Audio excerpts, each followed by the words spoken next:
Let's hit it.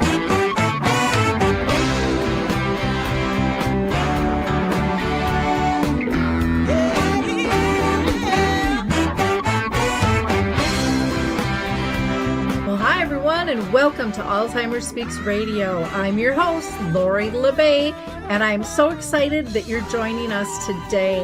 We are going to have a fascinating conversation as usual as we learn from people all around the world at all ages and stages of life. Stay tuned as we shift our dementia care from crisis to comfort. All right, here we go. What you think about, you will bring about.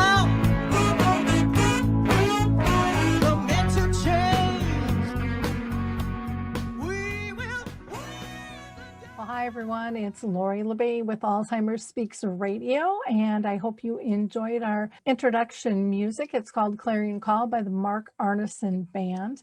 Now today I am so thrilled that we are doing a show again in collaboration with the Roseville Alzheimer's and Dementia Community Action Team, and the series is going to be about caring and coping during the pandemic. As usual, before I introduce our guest today, I always like to give a couple of shout outs. So first I want to give a big shout out to the Memory Cafe Directory.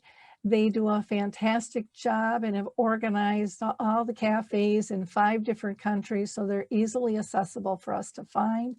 In addition, they have a Cafe Connect Center, which shows which ones are virtual. There are more that are coming out back online and in person, but right now there's still many that are virtual, which anybody anywhere in the world can attend, which is kind of cool. I do one, Arthur's Memory Cafe, sponsored by Arthur's Senior Care, on the 2nd and the 4th Wednesday of each month from around 1 to 2:30. And again, if you're interested in attending that, just reach out to me. Also want to give a shout out to Dementia Map, our global resource directory we launched the last quarter of 2020. And it is really helping not only people living with the disease, but their families as well as professionals find and tap into services, products, and tools that many didn't know existed. I also want to shout out to Coral Health, who is still allowing people during the pandemic to download 2 of their apps. One is Music First and the other is Coral Face. So you can go to Coral, that's CORO, health.com. So now let me go ahead and introduce you to our guest today. Our topic is going to be about dementia research during the pandemic and COVID and cognition. You know, what is going on, what's been happening, and we have no one better to talk to us about that but our good friend, Dr. William H. Frey II, who has his Ph.D., and he is the Senior Research Director at the Center for Memory and Aging at HealthPartners Neuroscience Center, which is actually a beautiful building with fabulous services. So if you're not familiar with them, you'll want to check that out. Dr. Frey developed an intranasal method for bypassing the blood-brain barrier to treat neurological disorders while reducing unwanted side effects. Dr. Frey earned his BA in chemistry at Washington University and his PhD in biochemistry at Case Western Reserve University.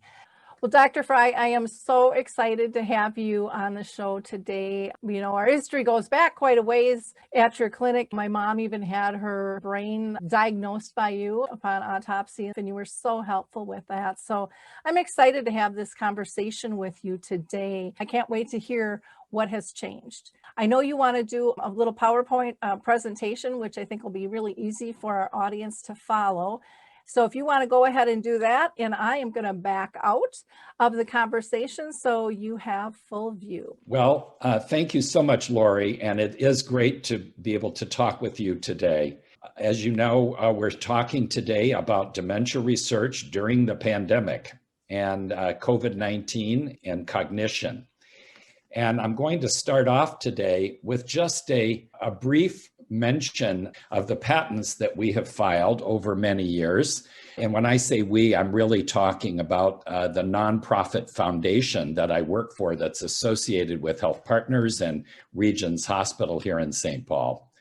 And this began really as far back as 1989, when I first made the discovery of a new way of delivering drugs and natural therapeutics to the brain to treat Alzheimer's and other brain disorders. We were fortunate enough to receive a patent from the United States government on that intranasal method, which I'll be telling you about. We also received a patent on the use of intranasal insulin to treat Alzheimer's and Parkinson's shortly after that in 2001, and have received over the years many other patents, fairly recently one on treating traumatic brain injury, others on the use of intranasal adult stem cells derived from adult humans, to treat Parkinson's, Alzheimer's, and other brain disorders, and then a series of patents related to treating these same disorders with an intranasal iron binding drug. So to get right into it, I'm often asked, why has it taken so long to develop a treatment for Parkinson's and Alzheimer's and other similar brain disorders? And the main reason really is that the brain is our most important organ. And in order to protect the brain, we have a blood-brain barrier. That is a specialized barrier in the blood vessels that go through to the brain to deliver oxygen and nutrients to the brain. And this barrier, which is not present in other organs of the body, helps to keep out of the brain things that might damage the brain. But in doing so, it really severely limits our ability to deliver therapeutics to the brain that could help treat these terrible brain disorders. And that has really restricted and slowed down the development of treatments for brain disorders. Also, we know that when you administer a therapeutic or drug as a pill or a shot, that leads to those drugs going into the bloodstream. And the bloodstream goes to the liver, the kidneys, the heart, and the lungs, not just to the brain. And so any therapy delivered that way can cause adverse side effects on all those other organs. So as I mentioned, I was the first to propose and develop this intranasal solution to the blood-brain barrier problem. And really, it was an unusual dream that I had that gave us the first clue of how to do this. I went to sleep one night in 1989, and I was very frustrated because I thought the way to treat Alzheimer's, Parkinson's, and these other brain disorders was with the natural therapeutic proteins that our body makes. Some of these proteins, like nerve growth factor, have the ability to signal brain cells to replace parts that have been damaged or worn out, and to stimulate brain cells to make new connections in the brain. And in addition, we know that the hormone insulin is very important because it controls the body's uptake and metabolism of blood sugar or glucose to provide energy to our cells all over the body, including the brain. And so I went to sleep and I had this dream, and I was arguing with other researchers about how to treat these brain disorders. And I was saying, well, these natural proteins that our body makes would be a very good place to start. And they were all saying, well, that's not going to work because those proteins are big and charged, and they're not likely to cross the blood-brain barrier. They were assuming, of course, that we would administer these as a shot or in some other way. And it occurred to me something that everyone knew back in the 1980s, which was that when harmful things got into our nose, sometimes those things could go into the brain without having to cross the blood-brain barrier. They would go to the brain by following the nerves involved in smell. And what occurred to me was, when I had this dream just before I woke up, was, you know, if bad things can get into the brain this way, why can't good things do it? I woke up, I was really excited because I realized this could be the answer to this blood-brain barrier problem. If you look at this slide, you can see that other people have thought about giving their therapeutics directly by injecting them into the brain intraparenchymally, or injecting them into the cerebrospinal fluid that's in the ventricles of the brain, or maybe by injecting them near the spinal cord intrathecally or by lumbar puncture. These are really rather invasive methods. Some of them require neurosurgery, and that could lead to damage and the risk of infection. But I was very focused on the nasal cavity and the nerves involved in smell. And with this focus, I realized that without putting the drugs at high amounts into the bloodstream, we could simply administer them as nose drops or a nasal spray, and hopefully they would go directly to the brain along these nerve pathways. This would be non-invasive, and it would not put the drugs across the blood-brain barrier. It would bypass the blood-brain barrier entirely, because we would not have to load up the bloodstream and then have the drugs go to the brain that way. And we have learned over the years that intranasal delivery results in a rapid delivery to the brain along both the olfactory nerves involved in smell and the trigeminal nerves that are involved in sensing other chemicals. And once in the brain, these drugs could follow the blood vessels of the brain through the spaces around the blood vessels. They could go throughout the brain, but they would be on the brain side of the blood-brain barrier. We would have avoided that barrier altogether. In addition, because we're not loading up the bloodstream with the drugs, it would really reduce the exposure of the drug to all the other organs, and it would reduce or eliminate unwanted side effects on the liver, the kidneys, the heart, and the lungs. Now, once we had developed this new way of getting drugs into the brain, if you take a look at Alzheimer's, and we'll start with Alzheimer's disease, we can see by the use of what's called a fluorodeoxyglucose PET scan, a kind of brain scan, that in normal elderly humans, there is a lot of uptake of glucose into the brain. We see these dark red and orange and almost even brown areas. All of this represents a lot of blood sugar, glucose, being taken into the brain and metabolized by the brain to produce energy. That energy is used by the normal human brain to help carry out normal functions like memory and movement and other things, and to help the brain make new parts to replace those that have worn out or been damaged by aging or disease. If we look at an Alzheimer's patient's brain, we see that people with Alzheimer's are really not taking up glucose normally. You can see how little glucose is being taken up compared to the normal brain. So their brain cells are starved for energy. And without that energy, it's difficult for people with Alzheimer's or other brain disorders that have this lack of energy to function. Now, I mentioned that insulin is the hormone that tells our cells to take up glucose or blood sugar to provide energy. And it's been shown that insulin signaling is reduced in the brains of people with Alzheimer's disease, leading some people to call Alzheimer's diabetes of the brain. Again, that leaves brain cells starved for energy and unable to function normally.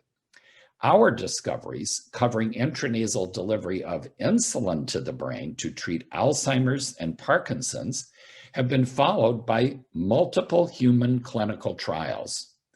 In the United States, 6 trials have been conducted in people with mild cognitive impairment and Alzheimer's. And in Europe, especially Germany, 5 trials have been conducted in normal human adults who are healthy and have no problems. And these have demonstrated improved memory following intranasal insulin treatment without any change in the blood levels of insulin or glucose. That's very exciting, because to see this improvement, also very little side effect. The only side effect that's really been reported is a mild nasal irritation.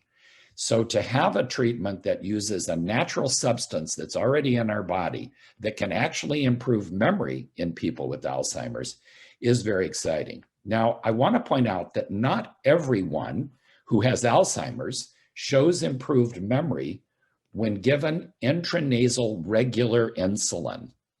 People who have a gene alteration where they have what's called the ApoE4 gene, actually those people only see improved memory if they are intranasally treated with long-acting insulin. There are lots of different types of insulin.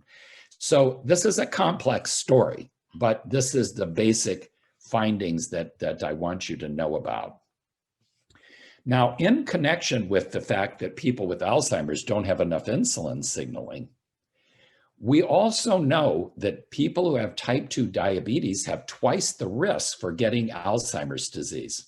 And that's not surprising because diabetics also have a deficiency of insulin signaling, which is why they often are given injections of insulin to treat their diabetes.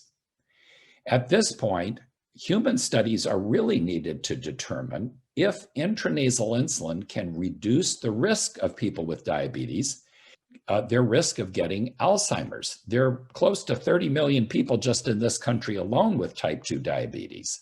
So if intranasal insulin could reduce their risk of Alzheimer's, that would be very important. We do know from a study conducted at Harvard, I believe, that intranasal insulin does improve memory and cognition in people who have type 2 diabetes and do not have Alzheimer's. That is over the short term, but we don't know whether it would reduce their risk for Alzheimer's because that would require a longitudinal longer trial.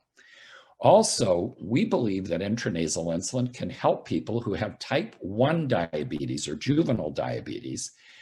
People with type 1 diabetes in particular are at risk of hypoglycemia unawareness. This means that suddenly their blood sugar levels can drop and they will not know that that's happening. And if they have type 1 with this hypoglycemia unawareness and no one is around, and no one finds them after they pass out, they might even die from that. We actually had received funding to carry out a trial to see if intranasal insulin would treat this problem. And we were going to do it with the International Diabetes Center, that's part of HealthPartners here in the Twin Cities in Minnesota. But unfortunately, we were hit by the coronavirus pandemic early last spring, and that caused us to have to cancel this trial. Many trials around the world, of course, most trials were canceled, clinical trials, as a result of the pandemic. Now, I mentioned earlier that we had filed and received a patent on using intranasal insulin to also treat Parkinson's disease. We actually never had the funding to carry out a clinical trial in Parkinson's, but in 2019, just less than 2 years ago, Harvard and the University of Massachusetts did test our intranasal insulin treatment in people with Parkinson's, and they reported from this initial trial that intranasal insulin helped to preserve verbal fluency and memory in people with Parkinson's, and also improve their movement and reduce their physical disability. This was very exciting. We do know that deep brain stimulation, a surgical procedure that helps many patients with Parkinson's, has been shown to act in part by increasing glucose metabolism in the brain. And this is consistent with our findings that intranasal insulin is likely to be beneficial. We ourselves more recently did receive funding to carry out our own intranasal insulin treatment in people with Parkinson's, and we began that trial last year. Again, unfortunately, that trial had to be suspended or paused due to the coronavirus pandemic for obvious safety reasons. We do hope to resume this trial, certainly before the end of this year, probably in the next 3 months, if we feel that it is safe to do so. We are continuing to raise funds to support this and other clinical trials that we plan to conduct to improve the treatment of Parkinson's, Alzheimer's, and other brain disorders. Now, intranasal insulin may also be helpful to treat other brain disorders. For example, epilepsy or seizures involves a decrease in the uptake of glucose and its metabolism. And we know that decreasing brain glucose metabolism in animals leads to seizures. So we do plan to conduct a clinical trial of intranasal insulin in people with seizures, if we can obtain the funding. And we also know that intranasal insulin greatly reduces or attenuates the response to stress, including the increase in the stress hormone cortisol. Cortisol is known to prevent glucose uptake into the brain.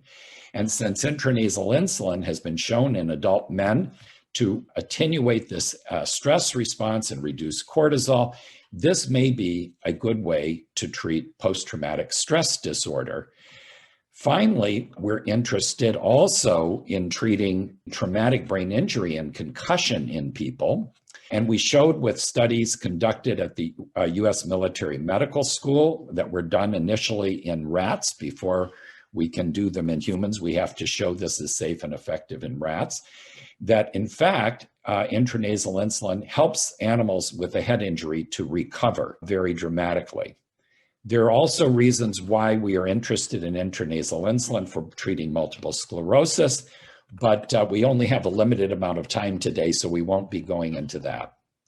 Now, in addition to the fact that people with Alzheimer's do not take up glucose normally and have a deficiency of brain cell energy, we also know that people who have Alzheimer's, Parkinson's, and many other brain disorders accumulate iron abnormally in the brain.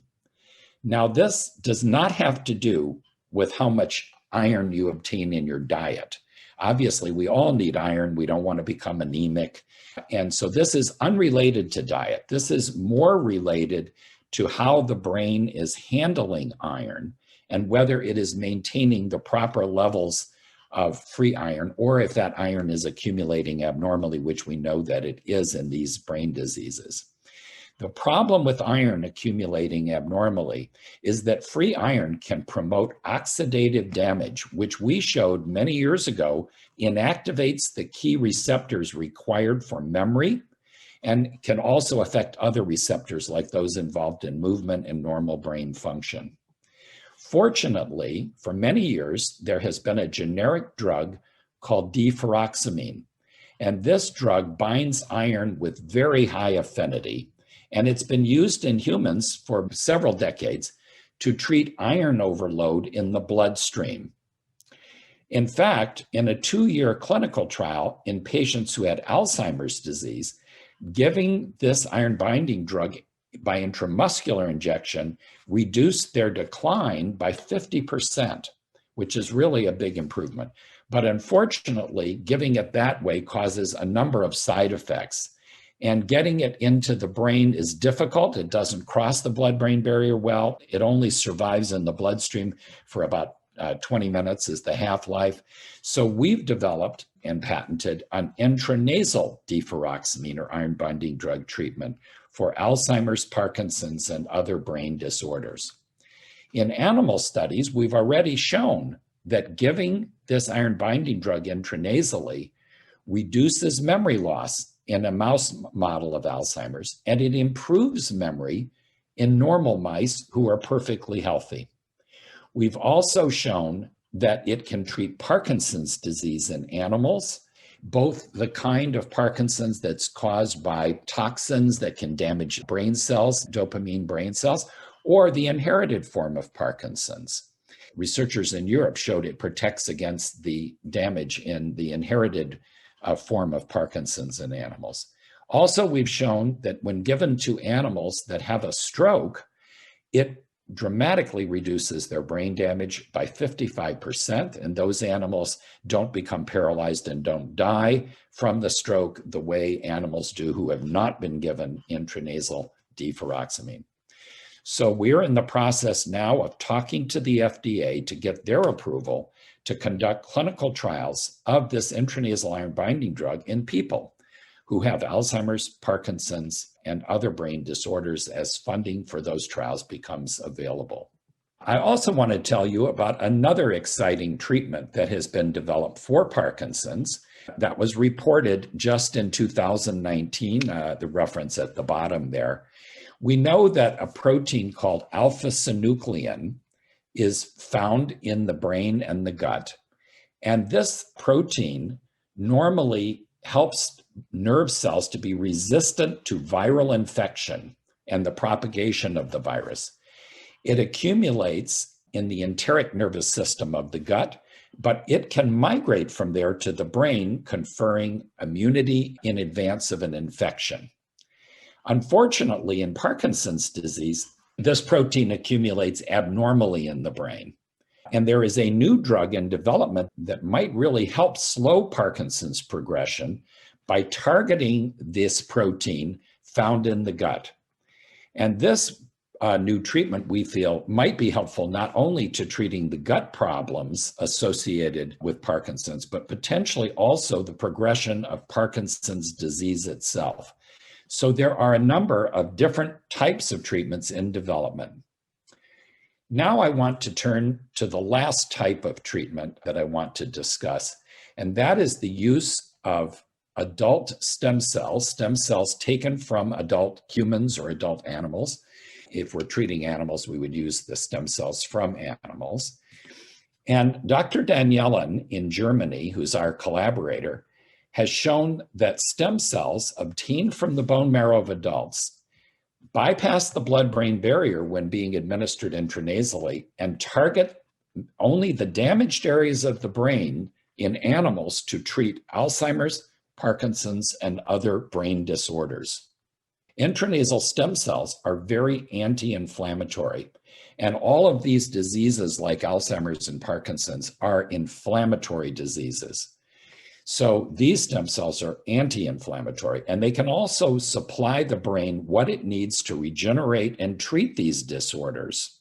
Here you see, following our discovery of this method, intranasal method for delivering and targeting adult stem cells to the brain, you see first our demonstrated treatment that we can treat Parkinson's in animals, showing improved movement and getting rid of all the inflammation. Also, we can treat Alzheimer's in animals, showing improved memory and decreasing soluble amyloid.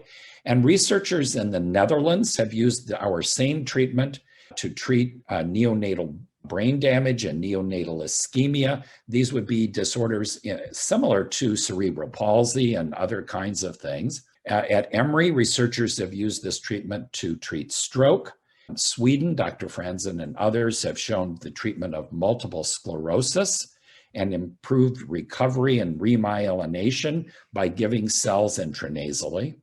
At University of Chicago, researchers have used our intranasal cell method to treat brain tumors, and even spinal cord injury. People are looking at the treatment with intranasal cell therapy. This has not been done in humans yet, but obviously that is the next step. Now, I've mentioned the coronavirus pandemic, but I want to say a few words about the possibility of using intranasal anti-inflammatory stem cells to treat the neurologic consequences of COVID-19. We know that COVID-19 and its virus, the SARS-CoV-2 virus, when people become infected, the virus initially accumulates in the nasal cavity. That's why they do nasal swabs to see if you have coronavirus. And from the nasal cavity, the virus can move through the nasopharynx down into the lungs and cause damage, inflammatory damage to the lungs. In addition to its inflammatory damage in the lungs that can lead to acute respiratory distress syndrome, ARDS, the virus can also go from the nose to the brain along the same pathways that I've just described to you that we're using to deliver therapeutics like insulin and the iron binding drug and adult stem cells into the brain. The virus is very inflammatory and produces proteins called cytokines that are inflammatory. And this can lead to not only inflammation and damage in the lungs, but also damage in the brain that can potentially lead to difficulty in the brain's sensing of oxygen and the respiratory control center in the brain, and can lead to problems with breathing, which kills many people who get coronavirus infection. Other neurologic consequences of the coronavirus infection are loss of smell. This often occurs as the first symptoms of COVID-19 infection, although you can get loss of smell from other reasons. Some people lose their taste. Some people get brain fog or problems with cognition, and even encephalitis and stroke can occur in response to coronavirus infection. In addition to these acute inflammatory problems in the brain that happen during the infection, there can also potentially be very long-term neurologic consequences to being infected with coronavirus. It's possible that giving stem cells intranasally may be able to address those problems. It's important to realize in the previous major pandemic that was suffered in the United States back in 1918, many of the people who did not die in the 1918 viral pandemic, but who got the virus and survived, went on years later to develop Parkinson's disease. Parkinson's disease is an inflammatory brain disease, just like Alzheimer's. So intranasal anti-inflammatory stem cells delivered directly to the area where the virus accumulates in the nose may help to treat and prevent both the acute and long-term brain damage associated with COVID-19 and its pro-inflammatory, what's called cytokine storm. Intranasal stem cells can hopefully function as the fire trucks, chasing after the pro-inflammatory virus and its inflammatory proteins as they migrate along these nerves into the brain. So our intranasal approach to treating brain disorders, central nervous system disorders, greatly expands the kinds of molecules, drugs, and what we call biologics or natural therapeutics that can be used to treat brain disorders while increasing the safety and efficacy of the treatment. So I would like to stop now. And Lori, I'm happy to answer any questions that you might have. Lots going on, Dr. Frey. I mean, I'm like so excited over so many things. I hadn't really heard about the iron, and it was nice even to hear about the gut issues, because for so long that was just poo-pooed. There's no issues, there's no relevance there. Right. And then with the stem cells as well. And to see how your technique and process is being used all around the world is really kudos to you, and thank God you had the dream. Thank you, Lori. And let me just say in response to what you said about how many things are poo-pooed when they are first suggested. Unfortunately, this is very common in the development of new medical therapies. I know there was a philosopher, I believe it was William James, an American philosopher, who said, and he wasn't talking about medical therapies, but he said, when first a new idea is proposed, many people say, oh, that's ridiculous, that couldn't possibly be true, and they poo-poo this idea.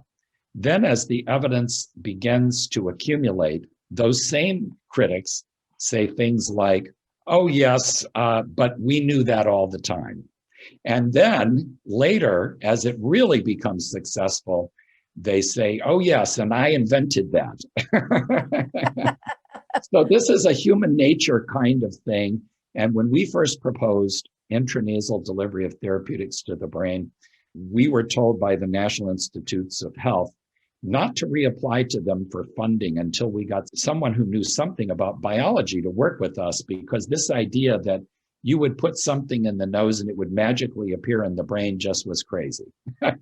Wow. So this is the history of science, I think, regardless of, it's a human nature thing. I totally agree. And I think it just ripples the whole effect of society and everything we think about. Yes. But it is human nature to change and to progress. And in order to do that, that takes new thoughts and new thought leaders and people with persistence that don't take no for an answer. So thank you. for all you've done to change our world. This is really exciting. I know you had mentioned, with COVID, it was really hard to get anything done trial-wise, and I've heard a lot of trials that have literally totally had to shut down. Was there anything that your trials could still process? Were they still processing data at all, or when things shut, they just shut? No, we're able to do a lot of kinds of research during the pandemic. It was just the types of clinical trials that required people to actually come in and physically interact with our researchers, in the same room kind of thing. But unfortunately, the way clinical trials were designed before the pandemic, people had no idea this was going to happen. One of the things the pandemic did do, though, is it prompted us and others to develop new ways of testing patients and interacting with patients that could be done virtually. But you have to make those decisions before beginning the trial. You can't really very effectively and legitimately start changing your methodology in the middle of a trial. But then, of course, we also had our preclinical studies that we might be doing in mice or rats. Those we could continue. And there were many other things. It takes a long time to analyze data and to publish results. And so we were busy doing those things, as well as applying for new funding, for new things that we want to do. So we were pretty busy during the pandemic. It sounds like there was a lot to do. And again, it opened up the mind in terms of new ways of doing business and getting things done, which I think is great. Yes. I love that telehealth has kind of stepped into the everyday plate now, and I don't think it's going away. No, it definitely is not. Yep. Wonderful. Now, out of all of these things that you talked about, and there was a lot, what excites you the most? Well, I'm honestly excited about all of them. It's hard to pin it down. One thing that I feel I talked a lot about the intranasal insulin, which I believe is going to be beneficial in lots of different disorders. Really, I would say that's the one that, because it's already been through human clinical trials, because we know it's safe, at least from the data available, it appears to be safe. We're really hoping that will be something that can be moved forward. For various reasons, I think that we may move forward faster using that for concussion and traumatic brain injury than for many of the other things. It really just depends on where the funding comes from. I also think the combination of intranasal insulin with the intranasal iron binding drug is going to be more powerful than either one alone. I believe there is going to be synergy between these two treatments, where one treatment benefits the effectiveness and increases the effectiveness of the other. The stem cells, of course, are very exciting, and we are in contact with a number of stem cell companies around the world who are quite interested in the possibility of using their proprietary stem cells for treating brain disorders. Up until now, most stem cell therapies have focused on what they saw as easier problems to deal with, treating things like maybe arthritis or treating heart disease, something where they don't have to deal with the blood-brain barrier. But now that they've seen what we've shown and others using our intranasal stem cell treatment, they are becoming interested. And because of the fact that this is regenerative medicine and has the potential, these stem cells are like little doctors. They are smart cells. When they go into the brain from the nose, they don't go all over the brain. They only go to the areas of damage. They eliminate the inflammation when they get to that area. They look around, like in Parkinson's, they say, okay, what's missing? Oh, there's not enough dopamine. Well, even though we're stem cells from bone marrow, even though we've never made dopamine before, we're going to start making dopamine and releasing it in this part of the brain because that's what's needed. And sure enough, they do that. They also release neurotrophic factors, nerve growth factors that specifically protect dopamine cells, and the animals start moving again. So that's very exciting. Again, the idea of using this to, treat the neurologic consequences of coronavirus. All of these things are really very exciting to me. Yeah, when you were talking about the injections into the brain, I'm thinking, ouch, and how uncomfortable that would be versus just a nasal spray or doing this in a Right. different fashion, how much easier it would be, how I would think it would be less expensive and Yeah. Oh my gosh, way less expensive, and not only that, it turns out that if you cut into the brain to implant stem cells with neurosurgery and all of that, that causes a kind of inflammation that actually kills the cells you just implanted. So those cells tend to only last for days or maybe a few weeks. Whereas when you give the cells intranasally in animals, you still see those stem cells there more than 6 months later. So because you've not caused any damage, they're going in to get rid of the inflammation and the damage. So you're correct that there's so many advantages to this approach. yeah, like I said, I was just fascinated at all of the different things with the epilepsy and the post-traumatic stress. And you had mentioned the concussions, where I can see sports stepping up and investing in this because they want to protect their business and they know that this is a huge thing. And our government should, with our, men and women overseas protecting us, or now even Yes. on our own ground. This becoming more of an issue and people not understanding. I mean, car accidents, there's so many different things that come into play with this. But if we can get an actual field of interest that says, hey, this really is an important thing, because I know it's hard sometimes to get everybody on board. Yes, it is. And I think you're right. There's so many causes of concussion and traumatic brain injury.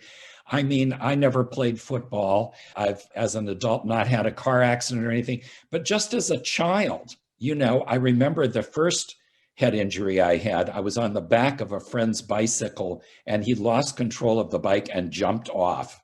And that left me to be the one to hit the telephone pole. Another time, my older brother, we were playing with croquet balls and mallets in the basement. He hit a croquet ball on the floor.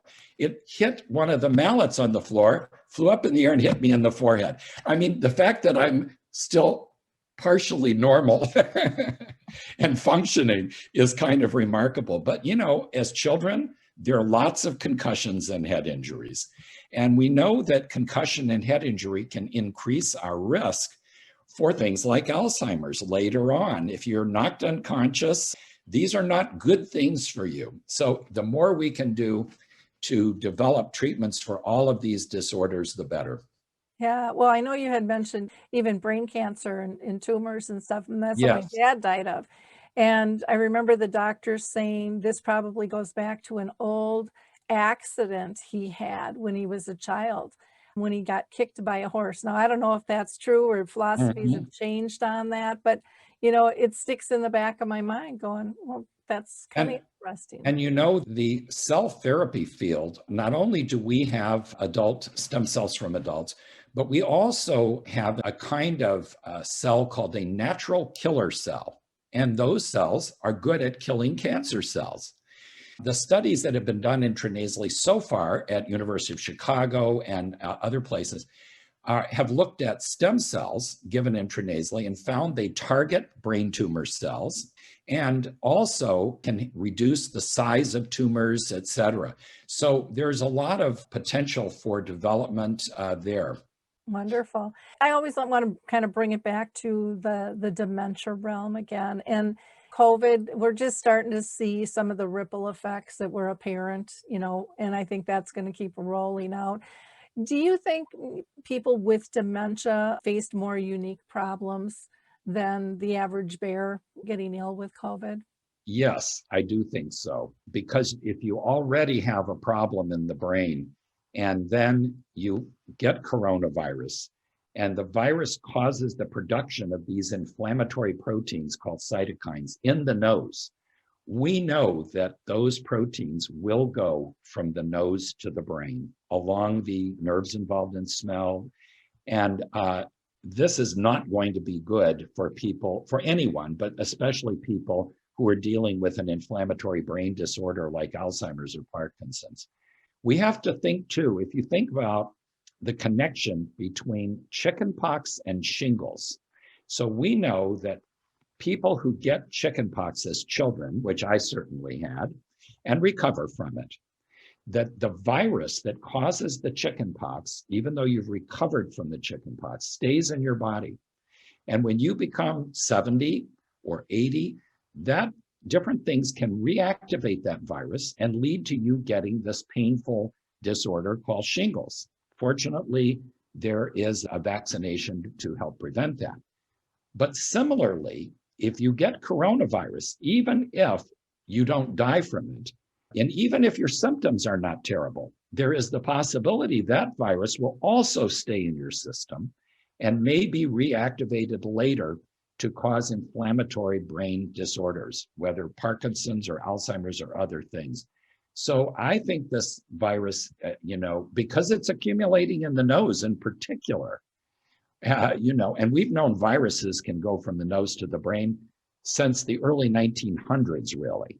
So this is a serious concern to me and to our researchers at HealthPartners Neuroscience. Well, you make me nervous now when you brought up chickenpox, because I had them 5 times when I was a kid, and my mom would bring me into the doctor and say, she's got him again. And the doctor's like, she can't have him again. And he's like, oh my God, she's got him again. And I've kind of poo-pooed taking the shingles vaccine, but maybe I should rethink that one. I would talk to your doctor about that. Oh gosh, but that's interesting insight though, in terms of again, just saying there's so much that we don't know. And, a person too with dementia, if and when they get any type of disease, the additional stress that causes them. Yes. Really and manifests. stress by itself is a serious problem because stress elevates the stress hormone cortisol, and cortisol blocks the uptake of glucose that you need for energy in the brain, particularly in the area involved in memory. The hippocampus is one of our essential memory areas. So stress is not a good thing.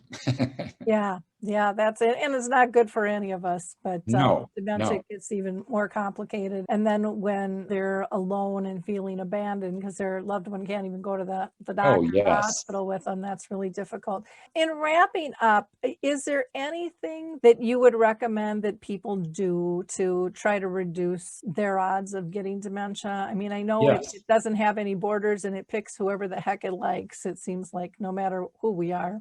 Yes, there are a number of things. And let me say, first of all, for people who didn't notice on the first slide, I'm not a physician or an MD. I'm a Ph.D. medical researcher. So for medical advice about your particular condition, definitely talk to your own doctor or come in and see one of our neurologists at HealthPartners. Now, in terms of reducing your risk for getting Alzheimer's disease or other brain disorders, I want to first say exercise, regular exercise is really, really beneficial. If you can get your breathing and your heart rate up with exercise 3 times a week for 45 minutes each time, by walking, by swimming, by doing yoga, by doing any number of types of exercise. There's so many, bicycling, anything. This is really important and really helpful because it causes your body to produce therapeutic proteins that are helpful to your brain. The second thing is diet. The Mediterranean diet, which most people are familiar with, is a very good diet to try to emulate or to follow. There is the Mind diet, which is just a modification of the Mediterranean diet. These are very important for reducing your risk. Reducing stress, which we talked about already, is also important. You can do that by what's called mindfulness-based stress reduction or by meditation. I learned meditation many years ago from my mother, who was a close friend of Maharishi Mahesh Yogi, who taught the Beatles to meditate, and et cetera. There's so many ways to reduce stress. Physical exercise helps to reduce stress, regular physical exercise. Also, you don't want to become deficient in vitamin D in thyroid hormone or other kinds of things that the brain really needs. And the best way to avoid becoming deficient is to check with your doctor and see if getting a blood test every couple of years is a good idea, so that if you do become deficient in thyroid hormone or vitamin D or B12 or some other critical thing that's important to memory, that your doctor finds out about it and treats it. Wonderful. Well, Dr. Frey, again, I thank you and the Memory and Aging Center at HealthPartners for all the work you guys are doing. Your Neuroscience Center is something else. If you haven't seen it, folks, you have to check it out. They just do a fabulous, fabulous job. Again, this show was coordinated with the Roseville Alzheimer's and Dementia Caring and Coping series during the pandemic. Now, to get a hold of the Center for Memory and Aging at HealthPartners Neuroscience Center, we'll go ahead and post that up. It's a long link, so I'm not gonna read it out and have you write it down. But you also work with the Alzheimer's Research Center itself. I mean, that's where Yes. you're the senior director. A lot of people might not know that you do the brain autopsies there. I'm assuming you still do that. Yes, we do brain autopsies on people who've died with Alzheimer's and other dementing illnesses. If you want to call versus clicking on the website, the main number for the Center on Memory and Aging at 651-495-6306. And the Regents Hospital Foundation, you can call them directly as well at 651-254-2376. And we're also going to put up the email contact will be christine.m.pulkrabek, and we will post that for you as well. But she is the safe gate to get to Dr. Frey. And she's a wonderful, wonderful soul. So thank you all so much. I really appreciate, again, your time with us today, Dr. Frey. This has been wonderful, very informative. Thank you, Lori. And I want to thank our audience as well. I hope you like, click, and share and spread the word of the wonderful work that Dr. Frey and the Center for Memory and Aging with HealthPartners Neuroscience Center is doing, and specifically their Alzheimer's Research Center.